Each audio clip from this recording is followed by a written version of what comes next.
Asian cup বাছাইয়ে Hong Kong match সামনে রেখে বৃহস্পতিবার ক্লোজ ডোর অনুশীলন করেছে বাংলাদেশ ফুটবল দল।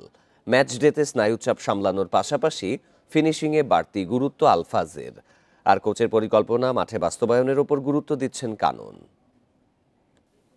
বান্ডেল থাকলে প্রতি সেনমানিতে টাকা বাঁচবে। বিকাশ সেনমানি বান্ডেল কিনে জিতুন প্রতি লেনদেনে। জাতীয় স্টেডিয়ামে ভক্তদের অপেক্ষা। হংকং ম্যাচকে সামনে রেখে বৃহস্পতিবার ক্লোজ ডোর অনুশীলন। জামাল, জায়ান, ফাহমিদুলদের টিম বাস আসতেই চিয়ার আপ দর্শকদের। ফ্লাডলাইটের আলোতে ম্যাচ হওয়ায় বাংলাদেশও অনুশীলন সারছে সন্ধ্যার দিকে। স্নায়ুচাপ সামলে ভালো খেলার প্রস্তুতি নিচ্ছেন মুরসালিন, জামালরা। সেটপিস থেকে শুরু করে ফিনিশিং সব জায়গায় বাড়তি গুরুত্ব দেওয়ার আহ্বান সাবেক অধিনায়ক আলফাজের।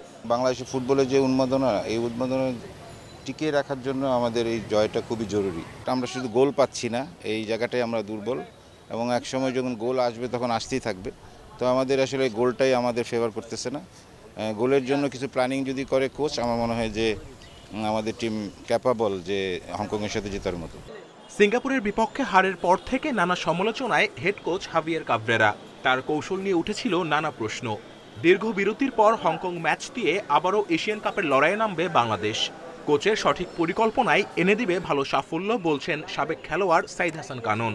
হারার পরে ভুলগুলো নিয়ে আলোচনা করা উচিত, সমালোচনা করা উচিত, এবং ভালোটা বেছে নিয়ে যেসব দুর্বলতা আছে ওগুলো সমাধান করেই আমাদের আবার খেলতে যাওয়া উচিত।